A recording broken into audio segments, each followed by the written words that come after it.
Hey, Charles, how's it going? Hi, Lee. Welcome to the Fuck You Crystal Show. Yeah, And yeah, I'm at Team Lee Gersman, hashtag Lee. yeah. Fuck Crystal with your red-haired ponytail. And we're back on the show again. We just did a band that matters called The Clash. Now we're doing a band that Lee picked. And go ahead and tell A everybody band that about it, doesn't Lee. matter. That doesn't matter. Yeah, called Froggie Lee, Beaver. Froggie Beaver. Now, this is not a Suno creation, right, Lee? It is not.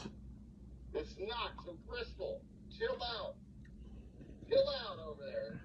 We're not reviewing one of the incomparable Lee Gersman Suno creations here. This is Froggie Beaver.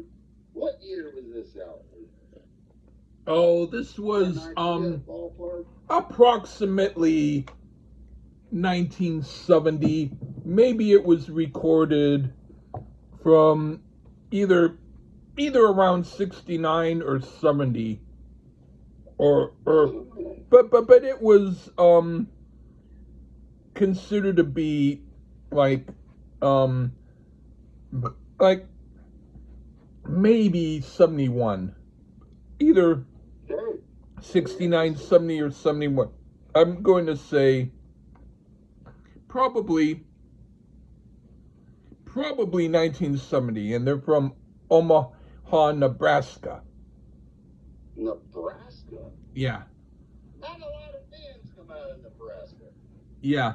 And it What's was the on biggest like a band ever? small label, and Where'd you find these guys, Lee? What um oldies did you find these guys out of? oh, all my searches and going to different obscure, well, places that uh have a tendency to present obscure music, I happened to see it, and I thought it looked, well, at least the album cover looked, um I'm not necessarily going to say it would make me want to run out and get it, but it did look different. And you know me, I like stuff that looks different. And Yeah. then when I found out that they were from Nebraska, I figured I would download it. And then I downloaded it, and then you know, the rest you'll find out on my review.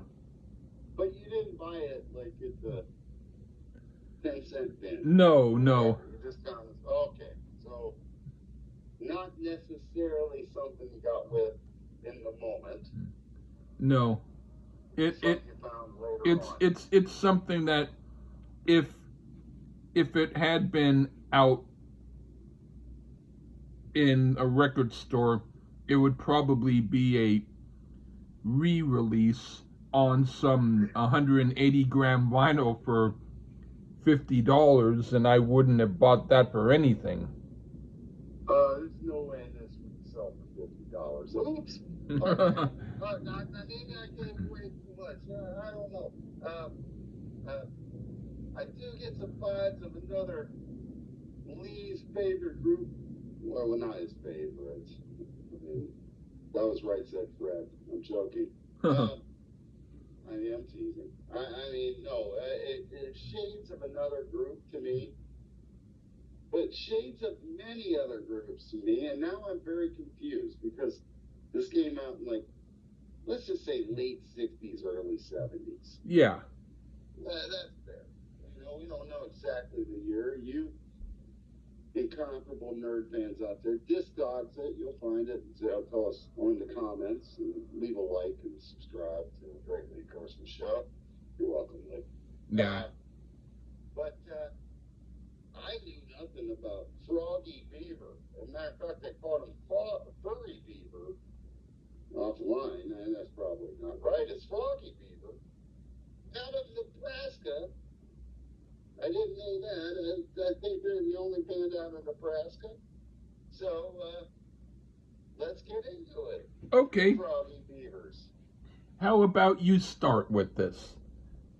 Okay. And well, the first song is called "Road to Tomorrow" Part One. What do you think of that?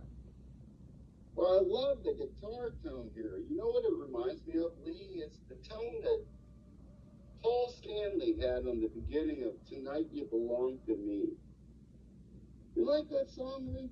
Um, I like it when it gets heavy. But you know that beginning? Yeah, I know. Also, it's on Fractured Mirror. For Ace Frehley. Yeah, not my favorite. Greatest Kiss member ever. But it has,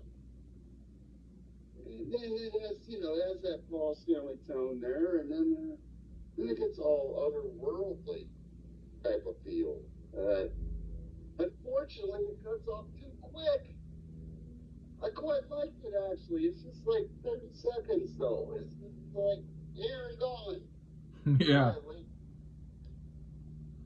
Okay, I put it's perhaps one of two of the best songs on the album. It's very quick, and I prefer, when it comes to this band, quickness, which is not always going to be the case. I'd be fine with listening to this part 1 10 times in a row over some of their other songs. Okay, now for Lovely Lady. On its own, it's a decent song, and I kind of enjoy it somewhat.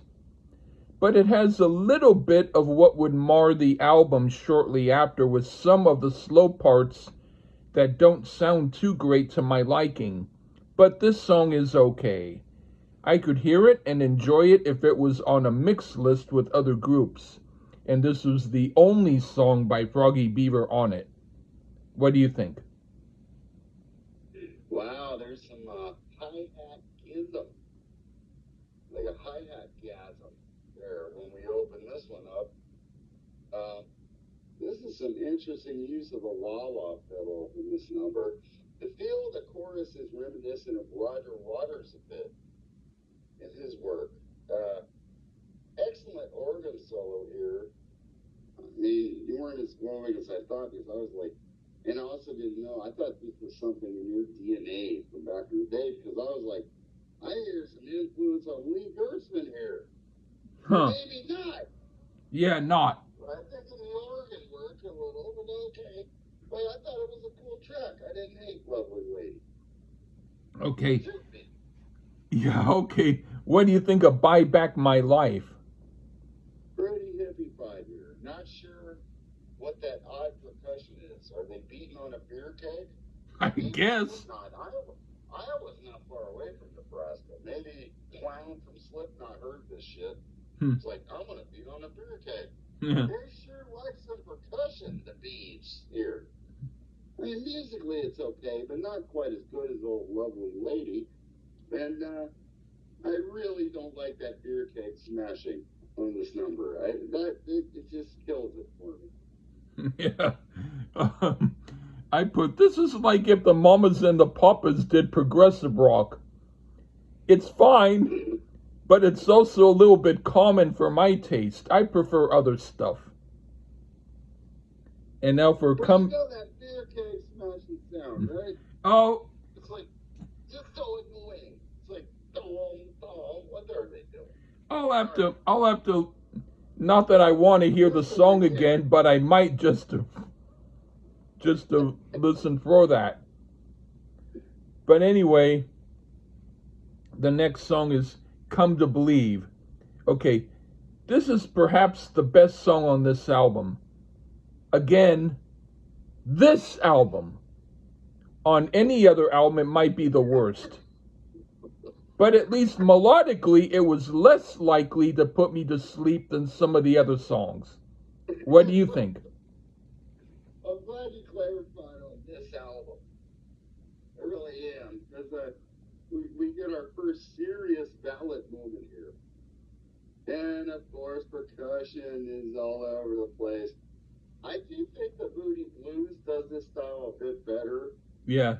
As this seems a bit derivative of them, as well as the pre-disco Bee Gees. And yeah. I thought it was pretty be sleep-inducing. But on this album, it might be like Fire by Arthur Brown. I don't know. Yeah.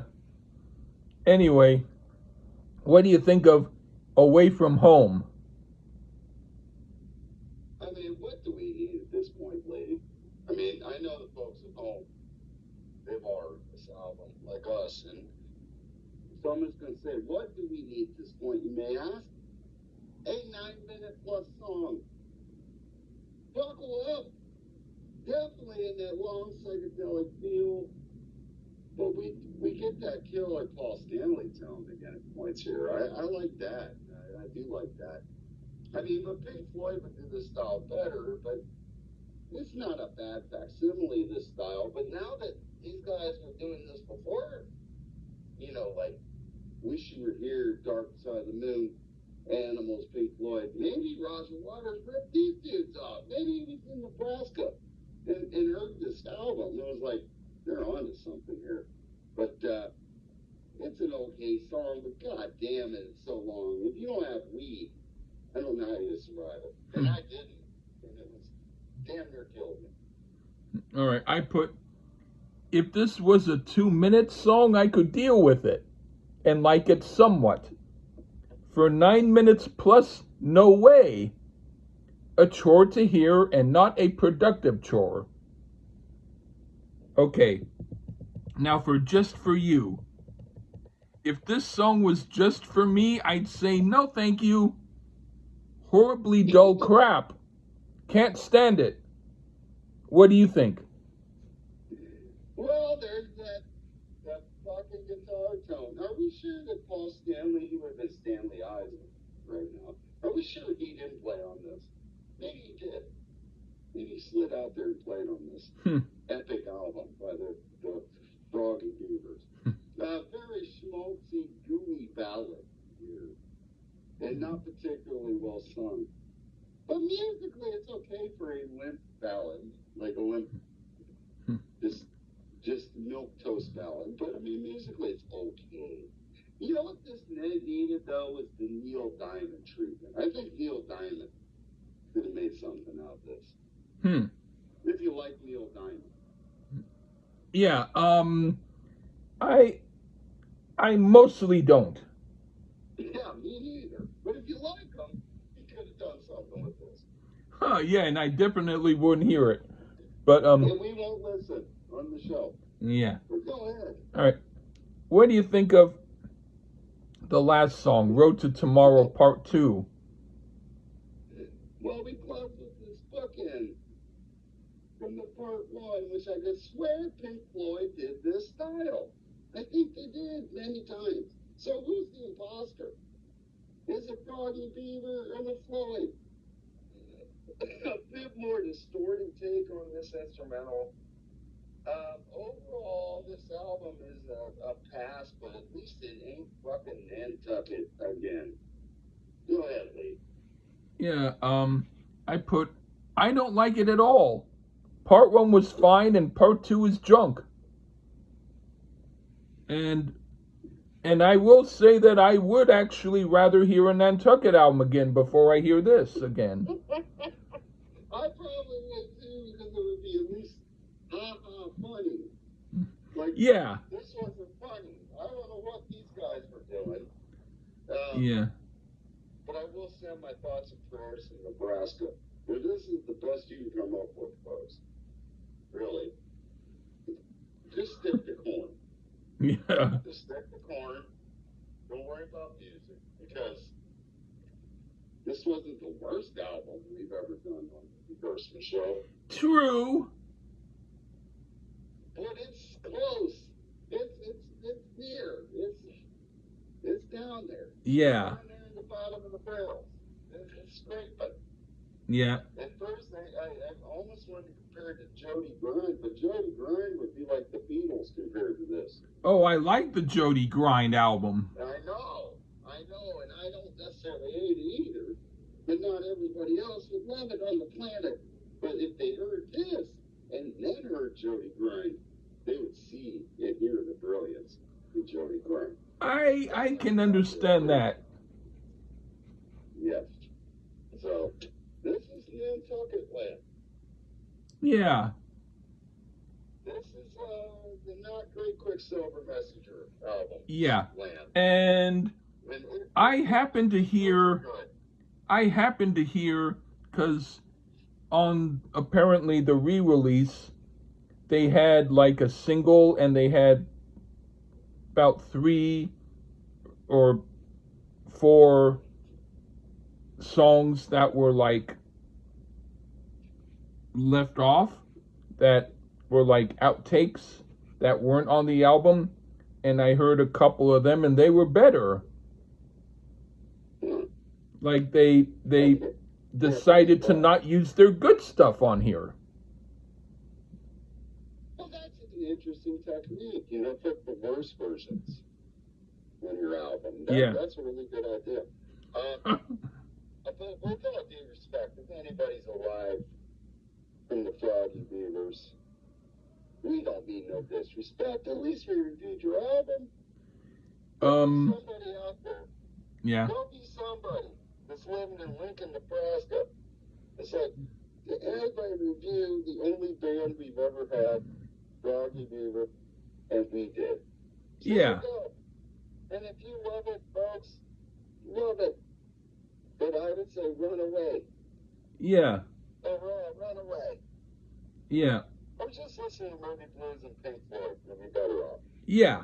Yeah, and if you really want to hear this, just take some beer cans and crush them in the middle of a song you're listening to with Moody Blues and Pink Floyd, and crush them loud enough, yeah, you'll get that percussion. and then you'll get an idea of what these guys tried to sound like.